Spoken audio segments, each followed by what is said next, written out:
mengisahkan tentang seorang gadis cantik berusia 18 tahun bernama Lady Catherine, yang baru saja melangsungkan pernikahannya dengan seorang pria kaya berusia 40 tahun bernama Alexander Lester.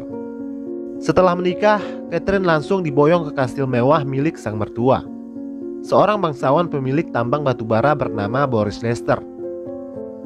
Akankah Catherine hidup semawa bersama suaminya atau justru malah sebaliknya?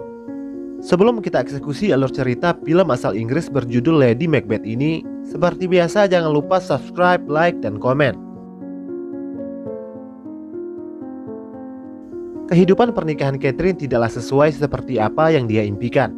Alih-alih hidup bahagia bak putri kerajaan, di rumah barunya itu, dia justru hidup layaknya tahanan penjara. Dengan aturan ketat yang dibuat oleh mertuanya yaitu Boris Lester. Boris memiliki sikap yang dingin dengan kedisiplinan yang sangat tinggi. Seperti tidak mengizinkan Catherine keluar dari rumah, tidak boleh terlalu banyak bicara atau bertanya, dan Catherine tidak boleh tidur jika suaminya masih belum pulang. Sementara Alexander justru selalu pulang larut malam dengan kondisi mabuk berat. Sehari-hari Anna hanya berinteraksi dengan pembantu rumah itu, seorang wanita kulit hitam bernama Anna. Belakangan baru kita tahu bahwa Alexander tidak pernah mencintai Catherine. Dia menikahi Catherine karena dipaksa oleh ayahnya, agar Alexander segera bisa memiliki keturunan. Tapi bagaimana bisa memiliki keturunan? Pada malam pertama saja, Catherine sama sekali tidak disentuh oleh Alexander. Entah punya kelainan atau apa, Alexander hanya menyuruh Catherine menanggalkan semua pakaiannya. Setelah itu, Catherine disuruh menghadap ke dinding. Sementara dia memainkan burungnya dengan cara manual, yaitu dengan tangannya sendiri. Setelah selesai, dia langsung tidur. Begitu juga dengan malam-malam berikutnya. Catherine hanya disuruh menghadap ke dinding tanpa busana, sementara dia hanya bermain secara solo.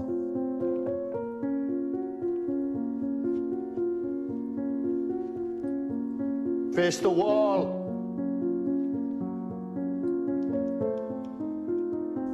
Catherine yang kebingungan dan tidak tahu harus bagaimana, hanya mengikuti saja apa yang diperintahkan oleh suaminya. Pada suatu hari Alexander mendadak harus pergi keluar kota karena ada ledakan pada salah satu tambang batubara mereka. Setelah Alexander pergi, Boris mewanti-wanti kepada Catherine agar tidak perlu keluar dari rumah dan tidak boleh melakukan apa-apa. Boris bilang, simpan saja tenagamu untuk melayani suamimu dengan baik saat dia pulang nanti.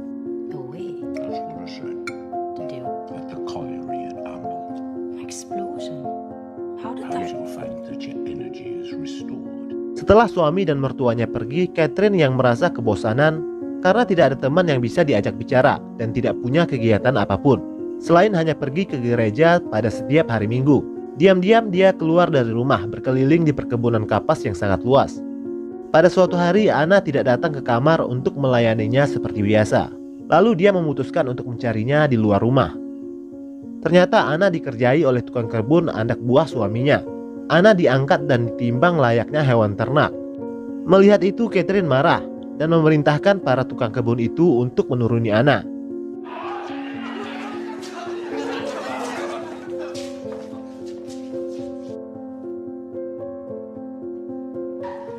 Setelah Anna pergi, Catherine bertanya kepada salah satu tukang kebun itu, berapa kira-kira berat badannya. Si tukang kebun itu lalu mengangkatnya secara paksa untuk ditimbang. Catherine sangat terkejut dengan ketidaksopanan pria itu. Dia merasa tidak dihormati sebagai istri dari bosnya. Catherine terlihat kesal dan menyuruh para tukang kebun itu untuk kembali bekerja.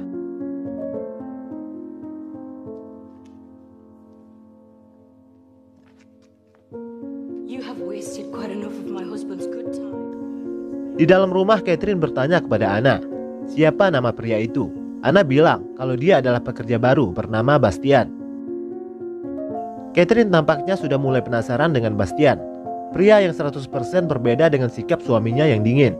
Keesokan harinya dia pergi lagi ke kebun kapas. Di sana dia berpapasan dengan Bastian. Bastian mencoba untuk menggodanya dengan mengajaknya bicara, namun Catherine tak menghiraukannya. Meskipun niatnya datang ke kebun itu hanya untuk melihat Bastian. Pada malam harinya, setelah selesai mandi, seseorang mengetuk pintu kamarnya. Ternyata itu adalah Bastian. Catherine sudah mencoba melarangnya untuk masuk, tapi Bastian tidak peduli dan tetap saja memaksa untuk bisa masuk. Bastian bilang, apakah kamu tidak merasa kesepian? Lalu secara tiba-tiba, Bastian mencium Catherine. Catherine awalnya menolak, mungkin karena sudah lama merasa kesepian. Akhirnya dia pun luluh dengan rayuan Bastian. Malam itu mereka berdua pun bercocok tanam untuk pertama kalinya.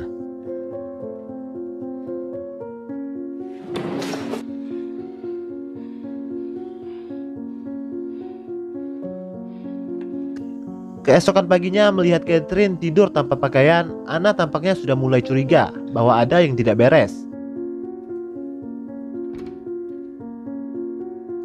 Catherine yang tadinya pemurung berubah menjadi ceria. Setiap hari secara diam-diam Catherine dan Bastian bermantap-mantap setiap ada kesempatan. Dia pun sudah jarang pergi ke gereja, hingga membuat seorang pastor kepercayaan keluarga Lester datang mengunjunginya untuk menanyakan hal itu.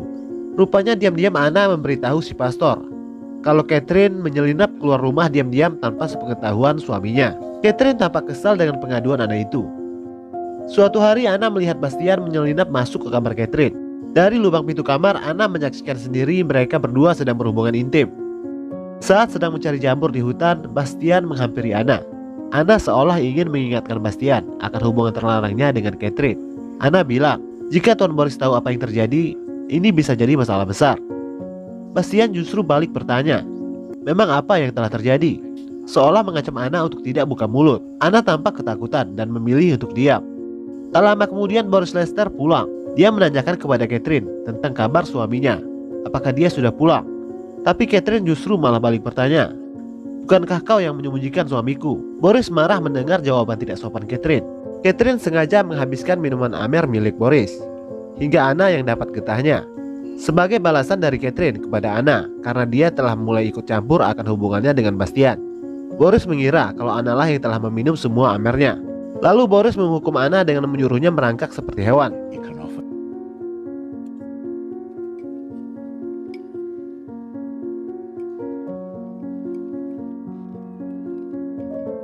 Singkat cerita, Anna memberitahu Boris akan hubungan terlarang Catherine dengan Bastian. Boris yang marah besar mencambuk Bastian berkali-kali dan mengurungnya di kandang kuda.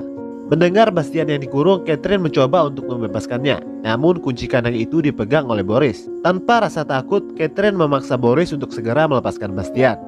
Namun Boris malah marah besar dan memaki Anna dengan kata-kata kesat. Do you have any idea of the damage that you... He has made that impossible. Catherine sekali lagi menyuruh Boris untuk segera melepaskan Bastian. Namun sekali lagi Boris marah besar dengan melemparkan piring ke arahnya. Lalu dia masuk ke ruang lain dengan membawa piring makanannya. Dari luar, Catherine mengancal pintu ruangan itu dengan kursi agar Boris tidak bisa keluar. Kemudian Catherine menyuruh Anna untuk duduk dan makan bersamanya. Secara terpaksa Anna menurutinya. Dari dalam ruangan terdengar Boris sedang meraung minta tolong karena kesakitan. Rupanya minuman Boris telah diracuni oleh Catherine dengan bahan jamur yang dicari oleh Anna. Anna mencoba membuka pintu itu untuk menolongnya, tapi Catherine melarang. Setelah Boris tewas, Catherine lalu menyuruh Anna untuk memanggil dokter. Sementara itu dia mengambil kunci dari Boris untuk melepaskan Bastian. Setelah jasad Boris diperiksa, dokter bilang kalau Boris tewas karena penyakit lambung yang dideritanya. Anna yang menyaksikan kejadian itu tiba-tiba menjadi bisu karena syok. Mulai hari itu dia tidak bisa lagi berbicara sepatah kata pun. Catherine mendapat surat dari Alexander bahwa dia tidak bisa pulang ke pemakaman ayahnya. Dia meminta Catherine yang mengurus semuanya. Mulai hari itu Catherine membawa Bastian masuk ke rumah. Status Bastian berubah dari seorang tukang kebun menjadi tuan rumah. Singkat cerita, pada malam harinya saat sedang tidur, Catherine menyadari kalau suaminya sudah pulang. Dia pun buru-buru membangunkan Bastian dan menyuruhnya bersembunyi. Bastian ketakutan bukan kepalang, sementara Catherine malah mentertawainya. Tidak ada kekhawatiran sama sekali di wajahnya dengan kepulangan suaminya itu. Saat di kamar, Alexander heran melihat tempat tidur dengan dua bantal.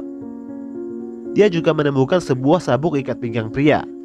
Catherine berdalih dan bilang, sabuk itu aku temukan di ladang, sementara bantal ini aku sediakan jika saja kamu pulang secara mendadak. Lalu Catherine menyiapkan teh untuknya. Saat sedang minum, Alexander bilang kepada Catherine kalau dia sudah tahu tentang hubungan terlarangnya dengan pria lain. Alexander menghina Catherine dengan kata-kata cacian yang membuatnya sangat marah. You seem surprised, and you've acted so very shamelessly and so very stupid. Lalu dia membawa masuk Bastian dan mencoba untuk bermantap-mantap di depan Alexander. Alexander yang melihat itu menjadi naik pitam dan langsung menyerang Catherine dan Bastian.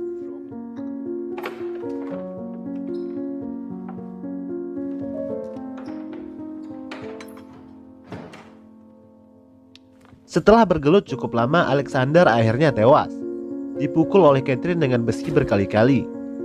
Bastian yang syok melihat itu ditenangkan oleh Catherine. Lalu jasad Alexander dikubur di hutan bersama dengan kudanya yang juga tewas ditembak oleh Catherine. Esok harinya mereka berperilaku seolah-olah tidak terjadi apa-apa. Singkat cerita, datanglah seorang perempuan berkulit hitam bernama Agnes, membawa seorang anak kecil bernama Teddy yang merupakan cucunya. Agnes memberitahu Catherine kalau Teddy adalah anak dari Alexander Lester, suaminya. Teddy adalah anak dari hubungan terlarangnya bersama anak Agnes yang telah meninggal. Agnes memegang surat dokumen yang sah yang dibuat oleh Alexander sendiri, yang menyatakan kalau Teddy adalah ahli waris yang sah. Teddy tampaknya mulai menyukai Catherine. Dia bilang kalau Catherine adalah gadis tercantik yang pernah dia temui. What is it? He says you're the prettiest lady he has ever seen. Secara terpaksa Catherine menerima Agnes untuk tinggal bersamanya untuk menjaga Teddy sampai dia berusia 18 tahun. No, you'll be used to smaller spaces from your days in your tiny house. Catherine dan Bastian sudah mulai gelisah karena selama Teddy dan Agnes tinggal di rumah itu, mereka tidak lagi punya ruang untuk bermantap-mantap. Sementara itu, Catherine menyadari kalau dia tengah mengandung anak dari Bastian. Teddy sudah mulai dekat dengan Catherine. Catherine bahkan sering mengajaknya jalan-jalan di ladang. Pada suatu malam, Catherine datang menemui Bastian. Namun Bastian menyuruhnya untuk pergi. Kita tidak akan pernah bisa bersama lagi selama Teddy masih ada di rumah. Keesokan harinya, Teddy mengajak Catherine untuk bermain. Namun Catherine yang tengah tidak enak badan terpaksa menolaknya. Karena Teddy yang terus memaksa, Catherine jadi emosi dan secara tidak sengaja mendorongnya. Akibat dari itu, Teddy menangis kecewa. Lalu dia pun kabur dari rumah. Semua orang mencarinya kemana-mana, termasuk Bastian. Lalu scene memperlihatkan di mana Bastian menemukan Teddy yang sedang duduk di bebatuan air terjun.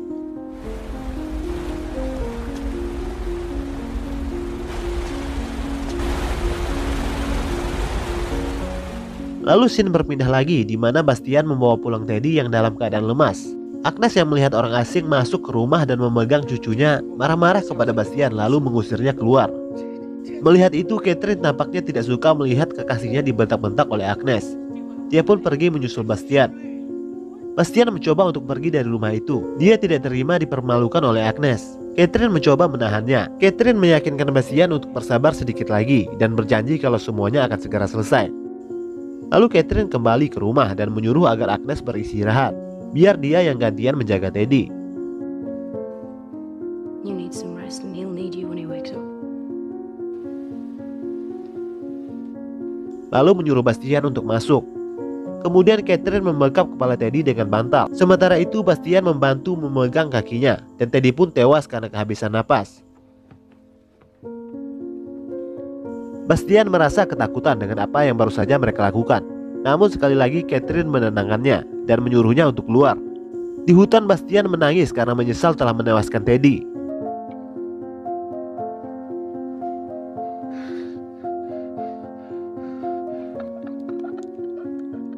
Di tempat lain, Catherine berdalih saat menjaga Teddy dia sempat tertidur 10 menit. Setelah bangun, dia menemukan Teddy sudah tidak bernapas lagi. Dokter bilang kalau ada bekas memar di muka Teddy. Kemungkinan seseorang telah dengan sengaja membekapnya. Kepada polisi, Catherine bilang memar yang ada di muka Teddy kemungkinan akibat terjatuh dari air terjun. Tampaknya polisi sudah percaya dengan semua ucapan Catherine. Namun tiba-tiba Bastian masuk. Dengan menangis karena menyesal, Bastian membuat pengakuan kepada polisi kalau Catherine lah yang telah menewaskan Teddy. Begitu juga dengan Boris dan Alexander, dan dia juga ikut membantunya. Bastian bilang kalau Catherine seperti penyakit yang menjalari tubuhnya. Aku selalu menuruti apapun yang dia mau. Mendengar itu, Catherine terlihat kecewa dengan Bastian. Dia membantah keras semua tuduhan Bastian dan balik menudingnya bahwa Bastian lah yang telah menewaskan Teddy atas motif dendam karena tersinggung lantaran diusir oleh Agnes. Begitu juga dengan Boris yang diracun dari jamur yang dicari sendiri oleh Anna di hutan. Catherine bilang Anna dan Bastian sengaja menewaskan Boris dan Alexander karena takut hubungan terlarang mereka berdua terbongkar. Anna yang bisu tidak bisa memberikan kesaksian apa-apa. Sehingga polisi lebih mempercayai keterangan dari Catherine yang merupakan seorang bangsawan yang tidak mungkin melakukan perbuatan tidak terpuji. Di akhir cerita, Bastian dan Anna dihukum mati. Sementara Catherine tetap tinggal di rumah itu sendirian dalam keadaan kesepian sepanjang hidupnya. Lalu film pun berakhir.